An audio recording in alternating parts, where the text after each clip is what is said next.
All set to go?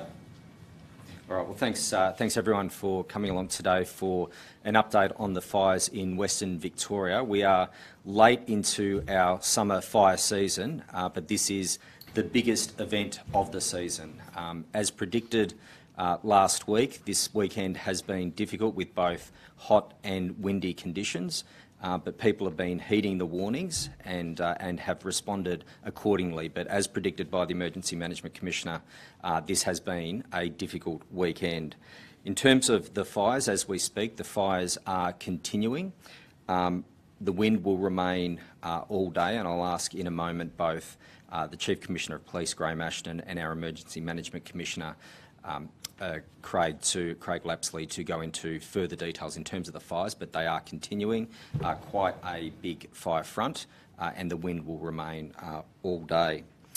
In terms of the damage that we can tell you about to date, approximately 40,000 hectares have been damaged as a result of a number of fires across Western Victoria. 10 to 12 homes have been impacted by the fire. And beyond that, of course, there's sheds, there's machinery, and unfortunately a large number of livestock. So hundreds of beef and dairy cattle will be lost as a result of these fires. We've got 29 aircraft currently deployed across the state, and the fires in the west are around 280 firefighters, CFA firefighters, MFB firefighters, our forest firefighters, and obviously a very busy state emergency service as well. So over 400 requests for assistance from our emergency services through the SES. In terms of relief and recovery, around 800 people have reported to our 5 relief centres, and that's both for information as well as assistance. In terms of support for people, it's what we usually do. There's the personal hardship payments. That's the immediate support of around $1,500, and that goes directly to things that people immediately need: food, clothing, shelter, etc. Beyond that, there will be an assessment of the damage for any further support that we can provide to families and communities across the state.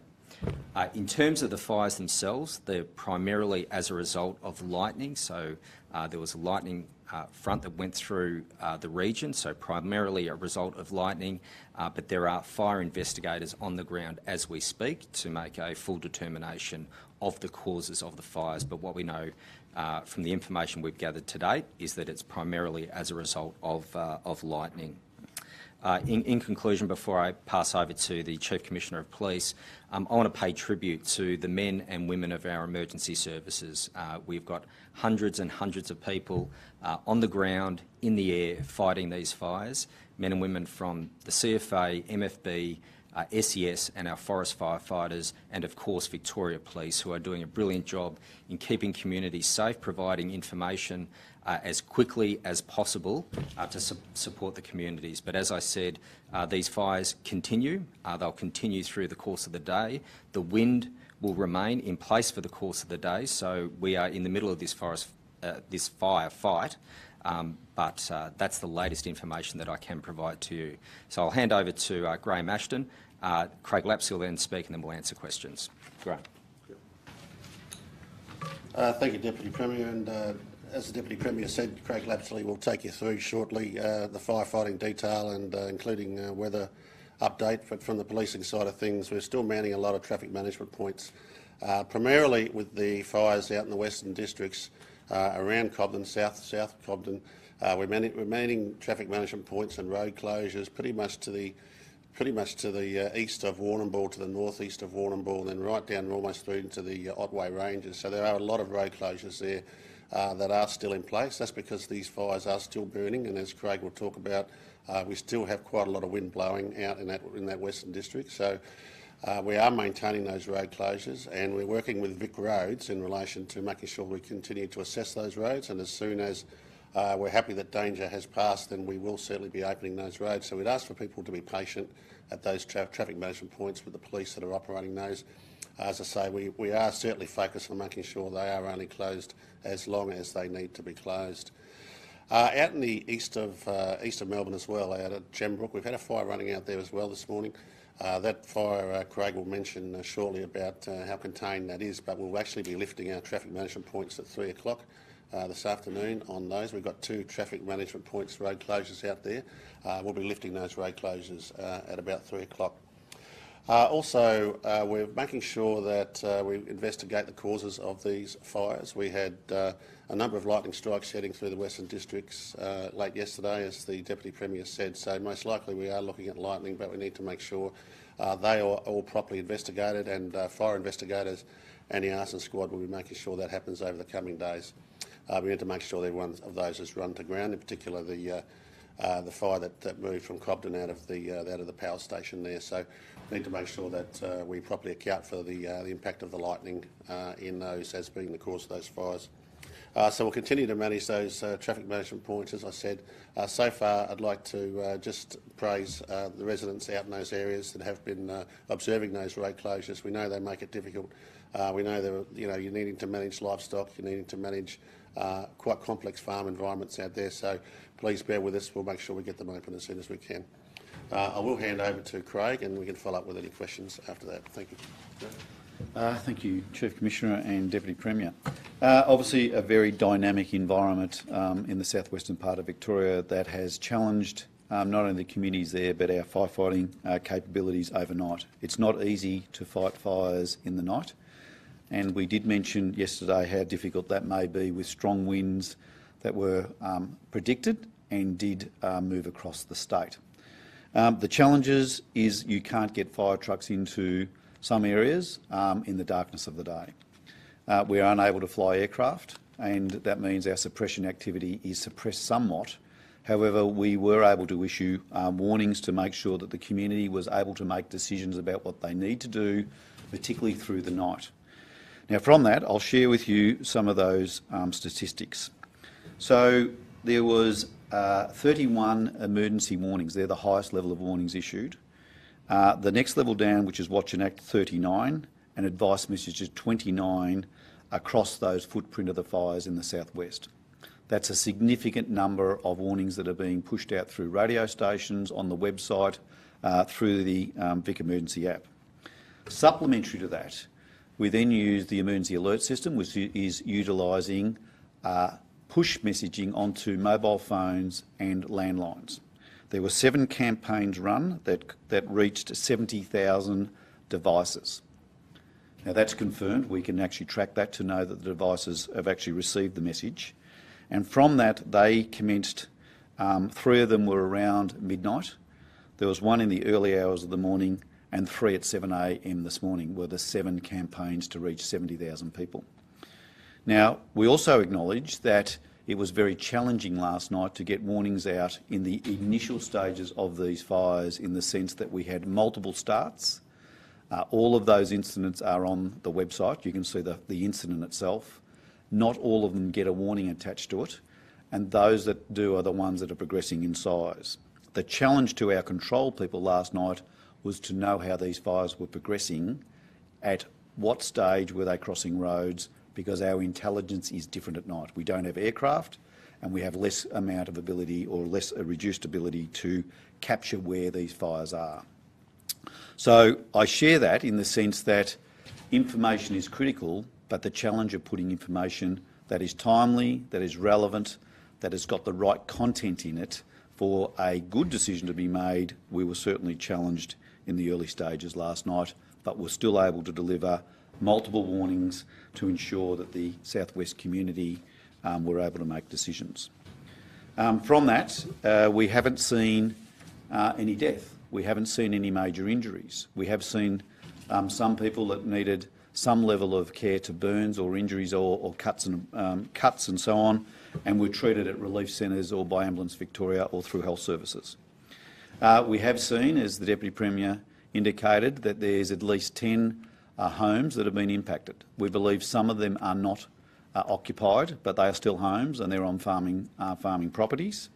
But they are then seeing 800 people visiting, needing to go to relief centres at the 5 relief centres that were operating during the night and during Sunday. Now, from that, some of those will be able to go home, others will be restricted from going home due to road closures, and some others will not have a place to go, only a very small number. So that's still being worked through, and we've got a dynamic environment with the wind speed still being excessive.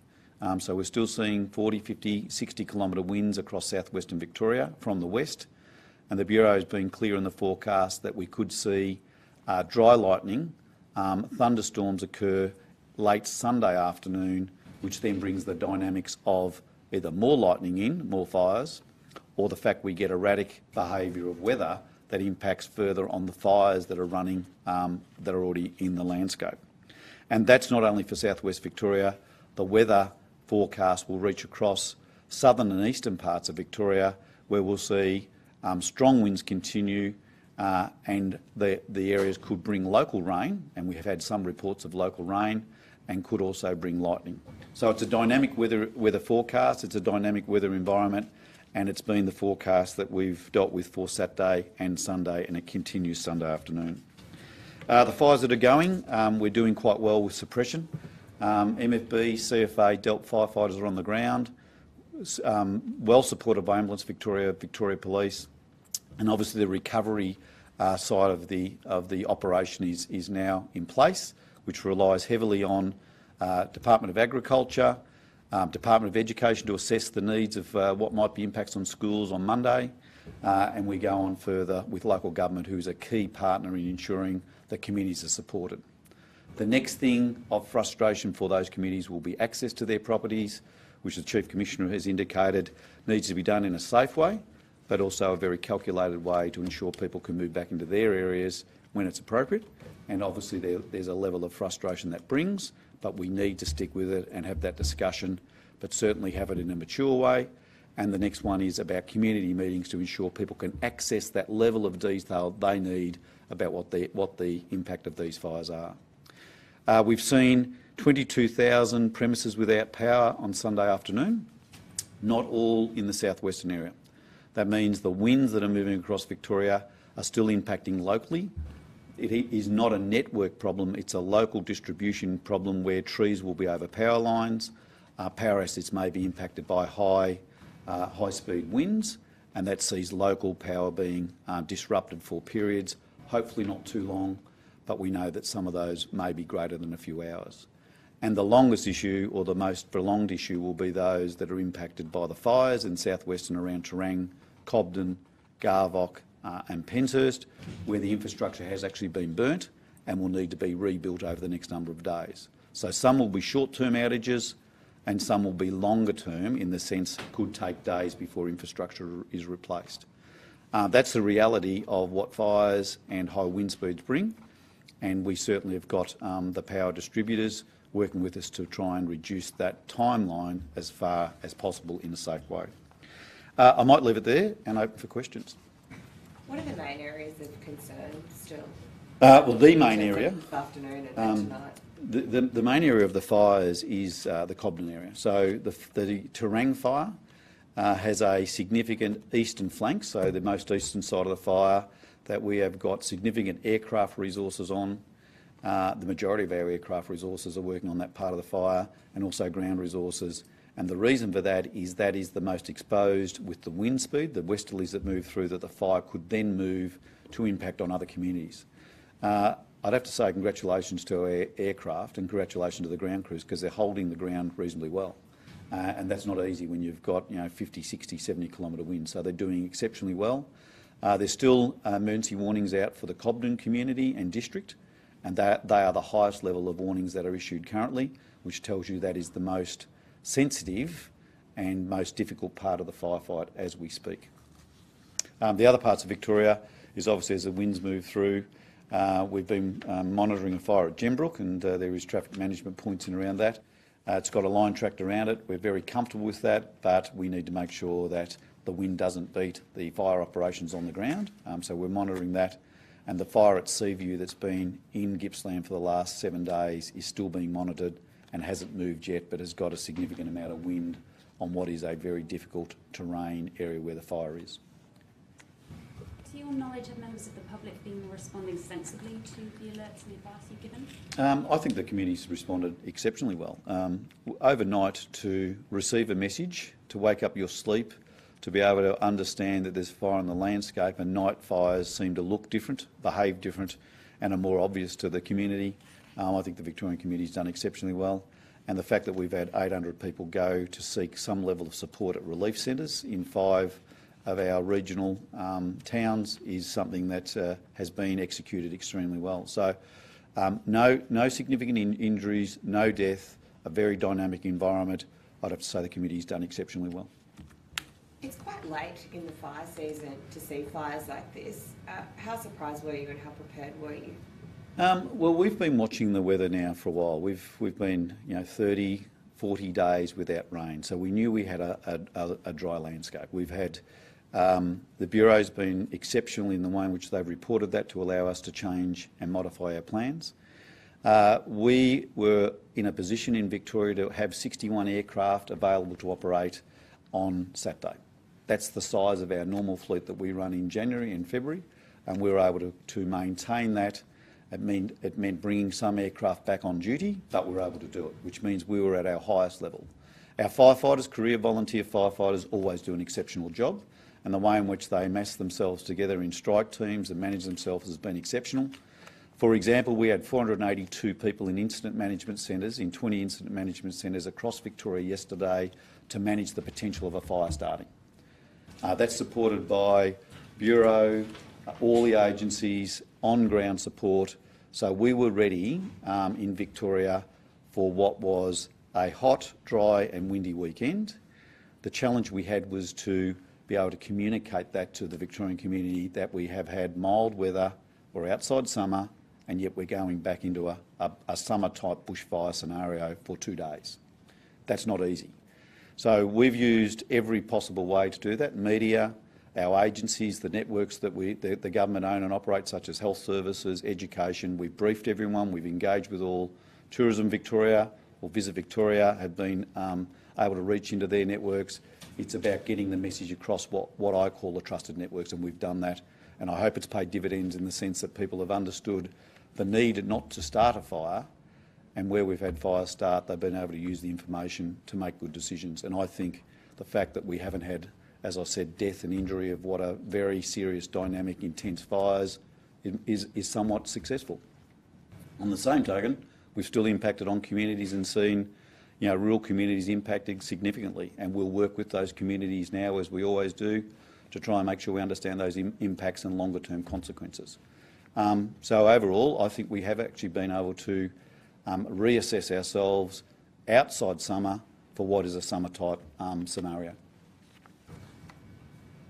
Can you just touch on again, where exactly in the western part of the state are the fire fronts? Well, the fires that are still listed as going is the Gazette Penshurst fire. Has significant ground resources on it to bring that under management, but still has got significant wind on it. The second one is the Garvock fire.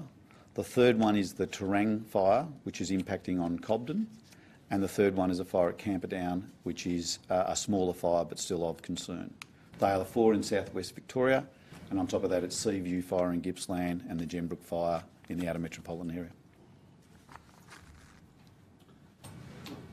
Great. Thanks, Sol.